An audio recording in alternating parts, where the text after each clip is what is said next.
நீங்க ஸ்டாக் மார்க்கெட்டுக்கு புதுசா நீங்க ஸ்டாக் மார்க்கெட்ல ஒரு பிகினரா நீங்க பார்ட் டைமா வேலைக்கு போயிட்டே ட்ரேட் அண்ட் இன்வெஸ்ட்மெண்ட் பண்றீங்களா? மறக்காம இந்த சேனலை ஃபாலோ பண்ணுங்க அண்ட் சப்ஸ்கிரைப் பண்ணுங்க. இன்னைக்கு என்ன டேட்னு பாத்தீங்கன்னா மார்ச் 21 சண்டே. ஸோ இந்த வாரம் வந்து மந்த்லி எக்ஸ்பைரி வந்து நடக்க போகுது. ஸோ ஃபோர்த் எக்ஸ்பைரி வந்து நடக்குது. ஸோ அப்போ வீக்லியில வந்து இந்த மந்த் எண்டில் வந்து எந்த இடத்துல வந்து முடியும் அப்படின்றது ட்ரெண்ட் வந்து அப் ட்ரெண்டா இல்ல டவுன் ட்ரெண்டா அப்படின்னு சொல்லிட்டு பேங்க் நிஃப்டியும் நிஃப்டி 50 போய் பார்க்க போறோம். இன்னைக்கு டேட் பாத்தீங்கன்னா மார்ச் 21 சண்டே. இந்த வாரம் வந்து மந்த்லி எக்ஸ்பைரியில வந்து லாஸ்ட் வீக் எக்ஸ்பைரி வந்து நடக்க போகுது. ஸோ இந்த வாரம் பேங்க் நிஃப்டி 50 வந்து எந்த டைரக்ஷன்ல போக போகுது, அப் ட்ரெண்டா பை ட்ரெண்டா இல்ல சைட்வேஸ் மார்க்கெட்டா அப்படின்றத வந்து நம்ம போய் பார்க்க போறோம். அதுக்கு வந்து நம்ம முதல்ல என்ன எடுத்து வச்சிருக்கோம் அப்படின்னா வந்து ஆப்ஷன் செயின் டேபிள் வந்து எடுத்து வச்சிருக்கோம். So bank Nifty option chain chart வந்து எடுத்திருக்கேன் பாருங்க. 25th expiry date. ஸோ இதுல வந்து நம்ம என்ன பார்க்கணும் அப்படின்னா வந்து மோஸ்டா பிகினரா இருக்கிறவங்களுக்கு என்னன்னா வந்து எந்த ஸ்ட்ரைக் பிரைஸ் வந்து சூஸ் பண்றதுன்னு சொல்லிட்டு மோஸ்டா கன்ஃபியூஷன்ல இருக்கும். அதை வந்து நம்ம என்ன எப்படி பண்ணலாம் அப்படின்ற மாதிரி பார்த்தோம்னா, பிகினரா இருக்கிறவங்க மேல போய் லெஃப்ட் ஹேண்ட் சைட்ல ஓப்பன் இன்ட்ரெஸ்ட் அப்படின்ற மாதிரி இருக்கு இல்லையா? ஸோ கால் சைடும் சரி புட்டு சைடும் சரி இந்த இடத்த வந்து போய் பாருங்க. அதுல வந்து என்னன்னா லெஃப்ட் ஹேண்ட் சைட்லயும் ரைட் ஹேண்ட் சைட்லயும் ஓப்பன் இன்ட்ரெஸ்ட் வந்து எதுல வந்து அதிகமா இருக்கோ அதெல்லாம் வந்து கொஞ்சம் கொஞ்சமா மார்க் பண்ணிக்கோங்க. நான் வந்து இந்த பக்கத்துல மார்க் பண்ணி வச்சிருக்கேன் பாருங்க. லெஃப்ட் ஹேண்ட் சைட்லயே மார்க் பண்ணிருக்கேன். அதே மாதிரி ரைட் ஹேண்ட் சைட்லயே எதுல வந்து ஓப்பன் இன்ட்ரெஸ்ட் வந்து ரொம்ப ஹையஸ்டா இருக்குது அப்படின்ற மார்க் பண்ணிருக்கேன். அதோட பர்டிகுலர் ஸ்ட்ரைக் பிரைஸையும் வந்து பாத்தீங்கன்னா இந்த இடத்துல நான் மார்க் பண்ணிருக்கேன் பாருங்க. இதுல நீங்க என்ன கவனிக்கணும் அப்படின்னா வந்து ஒவ்வொரு 500 பாயிண்ட்டுக்கும் ஓப்பன் இன்ட்ரெஸ்ட் வந்து ரொம்ப ஹையஸ்டா இருக்கும். ஸோ அதனால நீங்க வந்து அதையும் பார்த்து நீங்க கவலைப்பட வேண்டாம். இப்போ ஒருவேளை தெரியல அப்படின்ற மாதிரி இருந்ததுன்னா.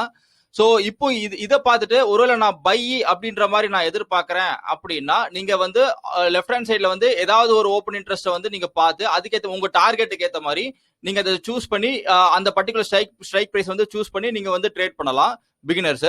இல்லைன்னா செல்லு அப்படின்ற மாதிரி இருந்தது அப்படின்னா நீங்க வந்து புட் சைட்ல போயிட்டு எதுல அதிகமா ஓப்பன் இன்ட்ரெஸ்ட் சூஸ் பண்ணிருக்கீங்களோ அதெல்லாம் வந்து அதுல வந்து எவ்வளவு வரைக்கும் டார்கெட் போகுமோ அனலைஸ் பண்ண அளவுக்கு அதை நீங்க சூஸ் பண்ணி நீங்க அடிக்கலாம். இதே மாதிரி தான் ஆப்ஷன் ரைட்டிங்க்கும். ஸோ ஆப்ஷன் ரைட்டிங்க்கும் இதுல வந்து எந்த ஸ்ட்ரைக் பிரைஸ் வந்து ஓப்பன் இன்ட்ரெஸ்ட் ரொம்ப அதிகமா இருக்கோ அதையும் சூஸ் பண்ணலாம். ஸோ பிகினரா இருக்கிறவங்களுக்கு, ஏன்னா பிகினரா இருக்கிறவங்களுக்கு மோஸ்டா எதை சூஸ் பண்ணணும்ன்றது அதிக கன்ஃபியூஷன் இருக்கும். ஸோ அதனால இந்த ஒரு இதனால வந்து அவங்களுக்கு வந்து ரொம்ப ஹெல்ப்ஃபுல்லா இருக்கும் அப்படின்றது என்னோட எதிர்பார்ப்பு. ஓப்பன் இன்ட்ரெஸ்ட்டை பார்த்தவொடனே எனக்கு என்ன தெரியுது, முதல்ல என்ன பார்க்கணும் அப்படின்னா வந்து 34,000ன்றது ஒரு பெரிய ஒரு சப்போர்ட் மாதிரி எனக்கு வந்து தெரியுது. ஏன் அப்படின்னா இதுல வந்து கால் சைட்லயும் அதாவது கால் சைட்லயும் ஓப்பன் இன்ட்ரெஸ்ட் வந்து ரொம்ப அதிகமா இருக்கு. அதே மாதிரி புட் சைட்லயும் வந்து ஓப்பன் இன்ட்ரெஸ்ட் அதுக்கு ஈக்குவலா அதிகமா இருக்கு. ஸோ அப்போ இந்த பர்டிகுலர் பாயிண்ட்ன்றது வந்து ஒரு ஸ்ட்ராங்கஸ்ட் சப்போர்ட் இல்ல ஒரு ஸ்ட்ராங்கஸ்ட் ரெசிஸ்டண்டா வந்து ஆக்ட் ஆகும். ஸோ இது வந்து ஒரு மேக்னெட்டிக் ஃபோர்ஸ் மாதிரி வந்து இருக்கும். ஸோ மார்க்கெட் எங்க போனாலும் இந்த இடத்துல வந்து ஒரு முடியறதுக்கோ இல்ல இந்த இடத்துல இருந்து ஒரு பவுன்ஸ் பேக் ஆகிறதுக்கோ வாய்ப்புகள் வந்து ரொம்ப அதிகம். ஸோ ரெண்டு சைடும் ஓப்பன் இன்ட்ரெஸ்ட் அதிகமா இருக்கிறது 34,000 ஸ்ட்ரைக் பிரைஸ்ல. ஸோ இது வந்து ஒரு ஸ்ட்ராடல் டைப்பா இருக்கு. ஸோ ஆனால் நல்லா ஞாபகம் வச்சுக்கோங்க, மார்க்கெட் வந்து ஒரு கன்சல்டேஷன் ஃபார்மேட்ல போச்சு அப்படின்னா, ஏன்னா மார்க்கெட்ல வந்து buy trend, sell trend and consultation trend இருக்கும். புஷ்னு மேல அடிச்சது புஷ்னு கீழே இறங்குச்சு அப்படின்னா 34,000 பாயிண்ட்ன்றது வந்து அங்கிருந்து தான் வந்து ஸ்டார்ட் ஆகும். ஒருவேளை சைட்வேஸ் மார்க்கெட்டா இருந்தது அப்படின்னா 34,000ல வந்து க்ளோஸ் ஆகிறதுக்கான வாய்ப்புகள் வந்து இருக்கும் இந்த வாரம்.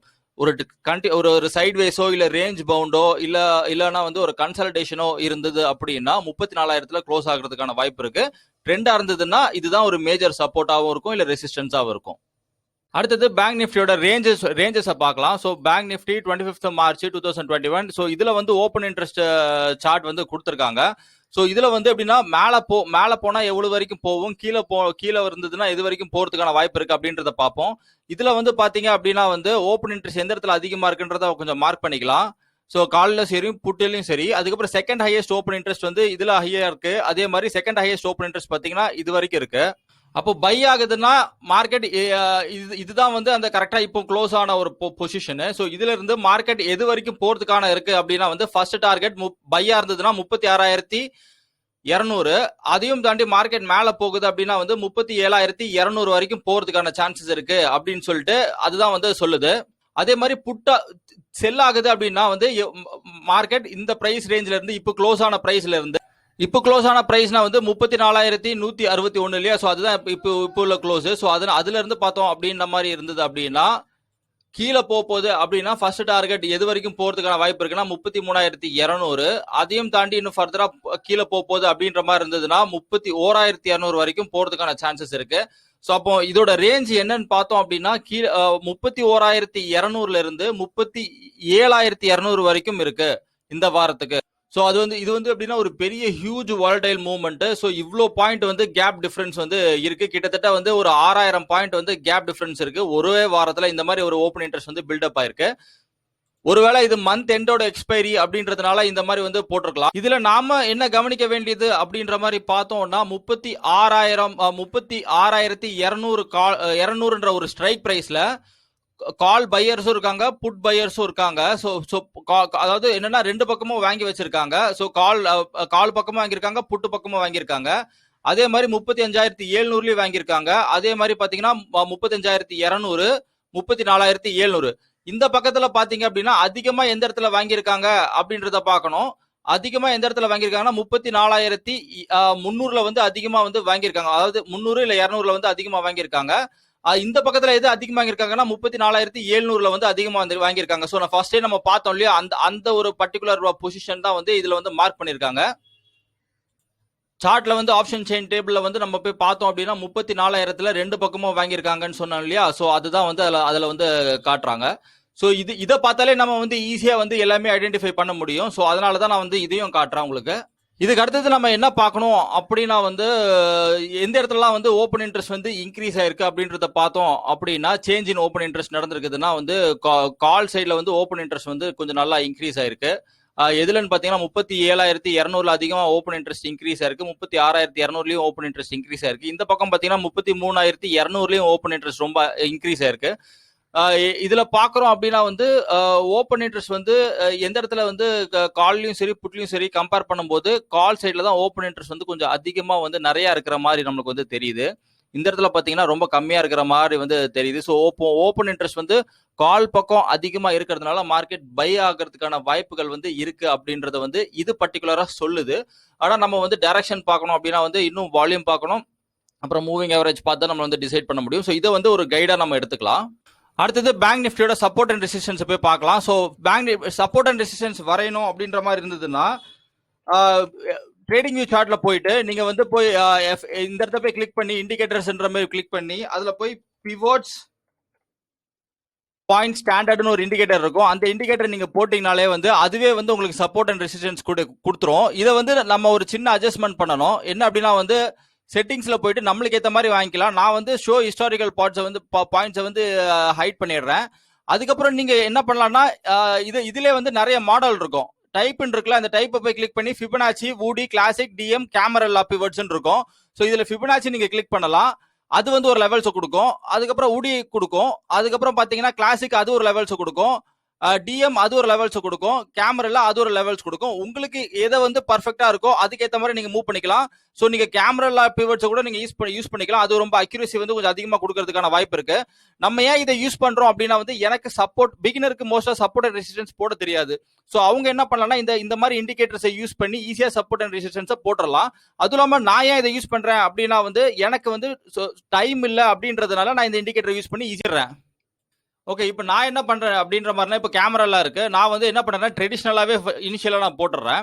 ஸோ அது வந்து நான் என்ன பண்ணிடுறேன்னா கலரும் வந்து சேஞ்ச் பண்ண ட்ரை பண்றேன். ஓகே, நான் வந்து இந்த சென்டர் பாயிண்ட் வந்து பிளாக் கலர்ல வந்து அடிச்சிருக்கேன். ஸோ என்ன அப்படின்னா வந்து இப்போ நான் வந்து வீக்லி கிராஃப்ல வந்து போய் பார்க்கலாம். ஸோ இதுல வந்து என்ன அப்படின்னா வந்து வீக்லிக்கு ஏற்ற மாதிரி ஒரு டார்கெட் வரும். அதே மாதிரி டேக்கு ஏற்ற மாதிரி அதுவும் வந்து ஒரு டார்கெட் வந்து அதுவே அமைச்சுக்கும். 1 ஹவர்ல இன்ட்ராடே பண்றோம் அப்படின்னா 1 ஹவர் அதுக்கேற்ற மாதிரி டார்கெட் வந்து அதுவே கொடுத்துரும். அதே மாதிரி இது ஒவ்வொரு செட்டிங்லயும் போயிட்டு நீங்க போய் மாத்துறீங்க அப்படின்னா ஒவ்வொன்றுக்கு ஏற்ற மாதிரி அது வந்து டோட்டலாவே வந்து மாறிட்டு இருக்கும். ஃபிபனாச்சி, உடி, கிளாசிக், கேமராலான்ட்டு. ஸோ நான் வந்து இப்போ என்ன யூஸ் பண்றேன்னா ட்ரெடிஷனல் மட்டும் யூஸ் பண்ணிக்கிறேன். எனக்கு ஏற்கனவே சப்போர்ட் அண்ட் ரெசிஸ்டன்ஸ் போட தெரியும் அப்படின்றதுனால எனக்கு ஒரு இண்டிகேட்டர் இருந்தாலே கொஞ்சம் போதும். அதே மாதிரி சொல்லிட்டா இந்த நாலுமே வந்து ஒரே ஒரு சின்ன வேரியேஷன் தான் கொடுக்கும். ஒரு 10 பாயிண்ட் 20 பாயிண்ட் அப்படின்ற மாதிரி, அதாவது கிட்டத்தட்ட வந்து ஒரு 10 to 100 பாயிண்ட் டிஃபரன்ஸா வந்து டிஃபரன்ஸுக்கு வந்து கொடுக்கும் டார்கெட்ல வந்து. ஸோ ரொம்ப அக்யூரேசி வந்து எதிர்பார்க்க முடியாது இந்த நாலுத்துக்குமே. ஸோ நீங்க எது வேணாலும் யூஸ் பண்ணிக்கலாம், எல்லாமே ஒரே மாதிரி தான் இருக்கும். சின்ன வேரியேஷன் தான் இருக்கும். மிஞ்சி போனா 0.25% மட்டும் தான் சேஞ்சஸ் கொடுக்குமே தவிர ரொம்ப அதிகமான சேஞ்சஸ் வந்து அதிகமா கொடுக்காது. ஸோ அதனால எது வேணா நீங்க யூஸ் பண்ணிக்கலாம். ஸோ நான் இப்போ இங்க என்ன யூஸ் பண்ணியிருக்கேன்னா டேல வந்து பாத்தீங்கன்னா ஓகே, ட்ரெடிஷனல் ஆட்டோன்னு யூஸ் பண்ணியிருக்கேன். ஸோ இப்போ ஏன் வேலை என்ன அப்படின்ற மாதிரி பார்த்தோம்னா, இப்போ சப்போர்ட் அண்ட் ரெசிஸ்டன்ஸ் ஈஸியாக வரையணும். இந்த இடத்துல போயிட்டு ஹரிசாண்டல் லைன் எடுத்திருக்கேன், அதை அப்படியே போய் மார்க் பண்ணுறேன். மார்க் பண்ணிட்டு அப்படியே இருக்கு. அப்போ பேங்க் நிஃப்டி மேலே போனால் எது வரைக்கும் போகிறதுக்கான சான்சஸ் இருக்குன்னா 38,024 வரைக்கும் போகிறதுக்கு இருக்கு. வேணும்னா இன்னும் ஷார்ட்டர் டைம் ஃப்ரேம்ல போய் வரைய ட்ரை பண்ணலாம். பாருங்க 4 ஹவர்ஸ்ல பார்க்குறேன். 4 ஹவர்ஸ்ல அது ஒரு பிவோட்டை வந்து காட்டுது. ஸோ 4 ஹவர்ஸ்ல வந்து பார்த்தீங்கன்னா இதையும் நம்ம மார்க் பண்ணிக்கலாம். முடிஞ்ச அளவுக்கு ரொம்பலாம் ஹெவியாலாம் மார்க் பண்ணணும்னு அவசியம் இல்லை. ஓரளவுக்கு நீங்க வந்து டெய்லியில வந்து எதை மிஸ் பண்ணீங்களோ அதை வந்து 4 ஹவர்ஸ்ல போய் சும்மா ஒரு மார்க்கிங் மட்டும் பண்ணாலே போதும். ரொம்பலாம் ஒன்றும் பண்ணணும்னு அவசியம் கிடையாது. இப்போ நான் என்ன பண்ணிடுறேன், மேலே போகுது அப்படின்னா வந்து ஒரு 2 ஸ்ட்ரைக் ப்ரைஸ் வந்து நம்ம ஒரு 2 இது மட்டும் மார்க் பண்ணிக்கலாம். இப்போ நான் போயிட்டு என்ன பண்றேன் அப்படின்னா வந்து கேமராவை வந்து அந்த பர்டிகுலர் பிவோட் ட்ரேடிங் ஆட்டோவை போய் மறைக்கிறேன். பாருங்க, எனக்கு சப்போர்ட் அண்ட் ரெசிஸ்டன்ஸ் நான் ஈஸியா வரைஞ்சிட்டேன். டே கிராஃப்லயும் போய் பாருங்க, ஈஸியா வரைஞ்சிட்டேன். ஸோ இப்போ என்ன அப்படின்னா வந்து இந்த முக்கியமான பாயிண்ட் எதுனா, இதுல வந்து பிவோட்னு சொல்லிட்டு ஒரு முக்கியமான சென்டர் பாயிண்ட் வந்தது இல்லையா, இதுதான் ஒரு முக்கியமான ஒரு பிளாக் கலர்ல போட்டது. இதுதான் முக்கியமான பாயிண்ட். 34,500ன்றது ஒரு முக்கியமான ஒரு சப்போர்ட் அண்ட் ரெசிஸ்டன்ஸ். அதாவது நான் என்ன சொல்றேன்னா, இது வரைக்கும் போயிட்டு அதுக்கப்புறம் இது வரைக்கும் கீழே வர்றதுக்கான வாய்ப்பு இருக்கு. அப்படி இல்லைன்னா இதுல வந்து பிரேக் அவுட் பண்ணி அதுக்கப்புறம் ரீடெஸ்ட் பண்ணதுக்கு அப்புறம் தான் அடுத்த பை ட்ரெண்டே ஸ்டார்ட் ஆகும் அப்படின்ட்டு நம்ம எதிர்பார்க்கணும். அதுதான் பிவோட் பாயிண்ட்ஸ். ஸோ இப்போ பேங்க் நிஃப்டியோட ரேஞ்ச் எவ்வளோ அப்படின்ற மாதிரி பார்த்தோம் அப்படின்னா, மேலே போகுது அப்படின்னா 38,000 வரைக்கும் போகிறதுக்கான சான்சஸ் இருக்கு. அதே மாதிரி கீழே ஒரு வேளை போகுது அப்படின்னா மார்க்கெட் எது வரைக்கும் போகிறதுக்கான சான்சஸ் இருக்குன்னா 31,200 வரைக்கும் போகிறதுக்கான சான்சஸ் இருக்கு. ஸோ இதுதான் இதோட பேங்க் நிஃப்டியோட ரேஞ்சு. அடுத்தது மார்க்கெட் எந்த பக்கம் போகிறதுக்கான சான்சஸ் இருக்கு அப்படின்றத வந்து நம்ம அடுத்தது போய் பார்க்கலாம். மூவிங் ஆவரேஜ் வச்சு போய் பார்க்கலாம். ஸோ நான் மூவிங் ஆவரேஜ் வந்து எடுத்து வச்சிருக்கேன். இப்போ எப்படின்னா வந்து மூவிங் ஆவரேஜ் பார்க்கணும் அப்படின்னா வந்து நம்ம எப்பயுமே பிரைஸ் ஹைட் பண்ணி தான் பார்க்கணும். ஃபர்ஸ்ட் வந்து 20 மூவிங் ஆவரேஜ் எடுத்திருக்கேன். 20 மூவிங் ஆவரேஜ் என்ன சொல்லுது அப்படின்னா, அதில் 20 இருக்கு பாருங்க, அது வந்து ட்ரெண்ட் வந்து ஒரு டவுன் ட்ரெண்டை நோக்கி தான் வந்து போயிட்டு இருக்கு. அதுக்கப்புறம் பார்த்தோம் அப்படின்னா வந்து 10 டே மூவிங் ஆவரேஜை போய் பார்க்கலாம். அதை ஹைட் பண்ணிட்டு 10 வச்சிருக்கேன் பாருங்க. அதுவும் என்ன சொல்லுது அப்படின்னா வந்து ஒரு டவுன் ட்ரெண்டை நோக்கி தான் வந்து கிளீனா சொல்லுது. அதுக்கு அடுத்தது இதை ஹைட் பண்ணிட்டு அடுத்தது 5 டே மூவிங் ஆவரேஜ் பார்க்கலாம். இது என்ன சொல்லுது அப்படின்ற மாதிரி பார்த்தோம்னா இதுவும் வந்து ஒரு டவுன் ட்ரெண்டை நோக்கி தான் வந்து சொல்லுது. ஸோ மூவிங் ஆவரேஜ்லாம் ஒரு டவுன் ட்ரெண்ட் செல் ட்ரெண்ட் அப்படின்ற மாதிரி தான் வந்து சொல்லுது. நான் ஏன் 20 மூவிங் ஆவரேஜ் போட்டேன் அப்படின்னா, ஒரு மாசத்துக்கு 20 ட்ரேடிங் டே. நான் ஏன் 10 டே மூவிங் ஆவரேஜ் போட்டேன் அப்படின்னா, ஸ்டாக் மார்க்கெட்ல 10 நாளைக்கு ஒரு வாட்டி வந்து இன்ட்ரெஸ்ட் ரேட்ஸ் வந்து ஏத்துவாங்க குறைப்பாங்க, அதனால அதை போட்டேன். மூவிங் ஆவரேஜ் 5 எதுக்கு போட்டேன்னா, ஒரு வாரத்துக்கு 5 ட்ரேடிங் டேஸ் அப்படின்றதுனால நான் 5 போட்டேன். ஸோ மூவிங் ஆவரேஜ் எல்லாமே வந்து டவுன் ட்ரெண்டை நோக்கி தான் வந்து சொல்லுது. அடுத்தது நம்ம வால்யூம் எப்படி இருக்கு அப்படின்றத போய் பார்க்கலாம். ஸோ வால்யூம்ல நான் வந்து டே கிராஃப்ல இருக்கேன். ஸோ டே கிராஃப்ல பாத்தீங்கன்னா வால்யூம் என்ன சொல்லுதுன்னா, செல்லிங் வால்யூம்னா கொஞ்சம் கொஞ்சமா இன்க்ரீஸ் ஆகுது. ஆனா பிரைஸ் வந்து ரொம்ப வேகமா விழுந்திருக்கு. ஸோ இது வந்து ஒரு நல்ல மூவ் கிடையாது. அப்புறம் பையிங் வால்யூம் வந்து நல்லா ஏறி இருக்கு. ஸோ மார்க்கெட் வந்து ஒரு ரீட்ரேஸ்மெண்ட் கொடுக்கறதுக்கான வாய்ப்புகள் வந்து இருக்குது அப்படின்ற மாதிரி வந்து காட்டுது. அடுத்தது 4 ஹவர்ஸ்ல பார்த்தோம் அப்படின்னா வந்து மார்க்கெட் வந்து ஒரு சைட்வேஸ்ல வந்து போயிருக்கு. வால்யூம் வந்து என்ன சொல்லுதுன்னா வந்து செல்லிங் வால்யூம் வந்து டிக்ரீஸ் ஆகுது. ஆனா பிரைஸ் வந்து இன்க்ரீஸ் வந்து அதாவது செல் சைட்ல வந்து அந்த அளவுக்கு ரொம்ப வந்து இன்க்ரீஸ் ஆகல. அப்போ இது வந்து ஒரு நல்ல மூவ். நல்ல மூவ்னா என்ன அர்த்தம்னா, ப்ரீவியஸா என்ன ட்ரெண்ட் இருக்கோ அந்த ட்ரெண்டை நோக்கி தான் வந்து அடுத்தது போறதுக்கான தயாரை வந்து இது பண்ணிட்டு இருக்கு அப்படின்ற மாதிரி அர்த்தம். ஆனா மார்க்கெட் வந்து என்னன்னா ஒரு சேனல் ஃபார்மேஷன்ல வந்து போயிட்டு இருக்கு. மார்க்கெட் இது வரைக்கும் திருப்பி போறதுக்கான வாய்ப்புகள் இருக்கு. 36,500 வரைக்கும் போறதுக்கான சான்சஸ் இருக்கு. அது போகணும் அப்படின்னா ரீசெண்டா பையிங் வால்யூம் பாருங்க, கொஞ்சம் பையிங் வால்யூம் பெருசா வந்திருக்கு. ஆனா ரொம்ப பெருசா வரல. மேபி மார்க்கெட் வந்து ஒரு திருப்பியும் இப்படி கொஞ்சம் திருப்பி நம்ம மண்டே வந்து ஒரு ரீட்ரேஸ்மெண்ட் ஆயிட்டு அதுக்கப்புறம் தான் திருப்பி மேல போற மாதிரி இருக்கும். திருப்பி ஒரு டபுள் டாப் ஏதோ டபுள் பாட்டம் திருப்பி வைக்கிற மாதிரி இருக்கும். ப்ரீவியஸ் லோவை வந்து திருப்பி போய் டச் பண்ணிட்டு அதுக்கப்புறம் திருப்பி மேல போகிறதுக்கான வாய்ப்புகள் வந்து ரொம்ப அதிகம். ஏன்னா வால்யூம் வந்து ஒரு வால்யூம் இன்க்ரீஸ் ஆயிருக்கு, இன்னொரு வால்யூம் அந்த அளவுக்கு இல்லை. வேணும்னா நம்ம 1 ஹவர்ல போய் கன்ஃபார்ம் பண்ணிக்கலாம். செல்லிங் வால்யூம் வந்து என்ன இருக்கு அப்படின்னா வந்து கொஞ்சம் ஆவரேஜா தான் வந்து மூவ் ஆயிருக்கு. ஆனா பிரைஸ் வந்து வேகமா கீழே விழுந்திருக்கு. இதுக்கு என்ன அர்த்தம் அப்படின்னா, நார்மலா செல்லிங் வால்யூம் ஹையா வந்தாதான் பிரைஸ் வந்து கீழே விழணும். ஆனா செல்லிங் வால்யூம் ஹையா வரல, ஆனா பிரைஸ் கீழே விழுந்திருக்கு. இது வந்து பொய்யான மூவ். மார்க்கெட் எப்போ வேணா ரிவர்ஸ் அடிக்கும் அப்படின்றதுனால தான். அதனால தான் பிரைஸ் எவ்வளவு வந்தாலும் எவ்வளவு வேகமா கீழே விழுந்தாலும் அதே மாதிரி வேகமா மேலேயும் ஏறிடுது. ஸோ ஏன்னா பை ட்ரெண்டா அப்படின்றதுனால. ஸோ அதுக்கேற்ற மாதிரி வால்யூமும் வராததுனால. ஸோ இப்போ எப்படின்னா வந்து பையிங் வால்யூம் 1 ஹவர்ல நல்லா வந்திருக்கு. அதே மாதிரி பிரைஸும் நல்லா ஏறி இருக்கு. அப்போ மேல வந்து பிரைஸ் வந்து போகக்கூடிய வாய்ப்புகள் ரொம்ப அதிகம் அப்படின்ட்டு 1 ஹவர்ல சொல்லுது. ஸோ ஹாஃப் அன் ஹவர்ல என்ன சொல்லுது அப்படின்றத போய் பார்க்கலாம்.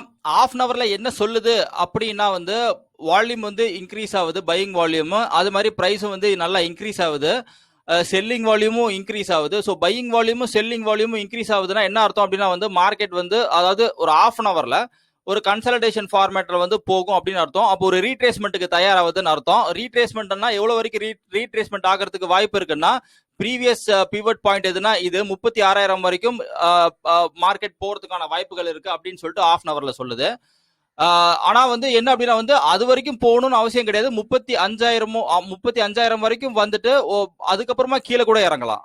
ஸோ ஆனா என்ன சொல்லுதுன்னா மார்க்கெட் ஒரு டவுன் ட்ரெண்ட் வந்து கொஞ்சம் ஸ்லோ ஆகுதுன்னு அர்த்தம். ஏன்னா பையிங் வால்யூம் வருது, செல்லிங் வால்யூம் வருதுன்னா அது ஒரு ஹியூஜா வருதுன்னா கீழே போகிறதுக்கு இவங்களுக்கு விருப்பம் இல்லை அப்படின்ற மாதிரி அர்த்தம். ஸோ அதனால மார்க்கெட் மேலே போகிறதுக்கான வாய்ப்புகள் வந்து ரொம்ப அதிகம்.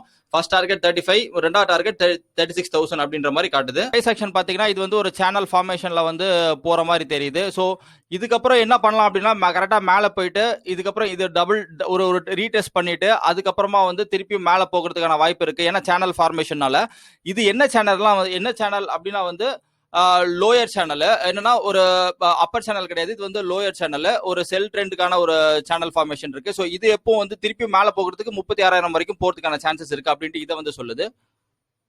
அதுக்கப்புறம் வால்யூம் நீங்க வந்து பாத்தீங்கன்னா ட்ரேடிங் வியூ சார்ட்ல வந்து வால்யூம் வராது, investing.comல தான் வந்து வால்யூம் வரும். ஸோ அதனால நீங்க மோஸ்டா investing.com யூஸ் பண்ணி ப்ரிஃபர் பண்ணி யூஸ் பண்ணிக்கோங்க. நான் இந்த வாரம் பேங்க் நிஃப்டி வந்து எது வரைக்கும் போறதுக்கான சான்சஸ் இருக்கு, பை ட்ரெண்டா செல் ட்ரெண்டா அப்படின்னா வந்து பை தான் நான் வந்து ப்ரிஃபர் பண்ணுவேன். ஏன் அப்படின்னா இதோட லோவர் சேனல் இந்த இடத்துல வந்திருக்கு இல்லையா, ஸோ இதுல இருந்து மார்க்கெட் வந்து இதோட அப்பர் சேனலோட விஷயத்துக்கு வந்து போறதுக்கான வாய்ப்புகள் வந்து ரொம்ப அதிகம். அதோட டார்கெட் எதுதான் அப்படின்ற மாதிரி பார்த்தோம் அப்படின்னா 36,500 வரைக்கும் மேல போகிறதுக்கான சான்சஸ் இருக்கு அப்படின்ற மாதிரி சொல்லுது. ஒருவேளை நான் தப்பு அப்படின்னா மார்க்கெட் என்ன பண்றதுக்கான வாய்ப்பு இருக்கு அப்படின்னா வந்து திருப்பியும் இது வரைக்கும் மேல போயிட்டு எது வரைக்கும் அப்படின்னா இந்த ப்ரீவியஸ் சப்போர்ட் இருக்கு இல்லையா, ஸோ இந்த ப்ரீவியஸ் சப்போர்ட் வரைக்கும் போயிட்டு 34,600 வரைக்கும் மேல போயிட்டு அங்கிருந்து திருப்பியும் மார்க்கெட் என்ன பண்ணலாம் அப்படின்னா வந்து திருப்பியும் ஒரு கீழே டபுள் டாப் வைக்கிறதுக்கான வாய்ப்புகள் இருக்கு. இந்த சேனல்லே டபுள் டாப் வைக்கிறதுக்கான சான்சஸ் இருக்கு. அதோட டார்கெட் எதுவா இருக்கும் அப்படின்னா 33,000 வரைக்கும் கீழே இறங்குறதுக்கான வாய்ப்புகள் இருக்கு ஃபர்ஸ்ட் டார்கெட். அதையும் தாண்டி கீழே போகுது அப்படின்ற மாதிரி இருந்ததுன்னா 32,000 வரைக்கும் கீழே போகிறதுக்கான சான்சஸ் ரொம்ப அதிகம். ஸோ இந்த வாரம் பேங்க் நிஃப்டியோட ரேஞ்ச் பார்த்தீங்கன்னா நான் வந்து பர்சனலா மேலே போகுதுன்னு எதிர்பார்க்குறேன். நான் தப்பு அப்படின்னா வந்து கீழே போகுதுன்னா எது டார்கெட் பார்த்தீங்கன்னா 32,000 வரைக்கும் கீழே போகிறதுக்கான வாய்ப்புகள் இருக்கு. மேலே போகிறதுக்கான டார்கெட் வந்து 36,500 இந்த வாரம். இது வந்து என்னோட பர்சனல் வியூ, நான் தப்பா கூட இருக்கலாம். இந்த வீடியோ பிடிச்சிருந்ததுன்னா please comment, share and like. Thank you, bye bye.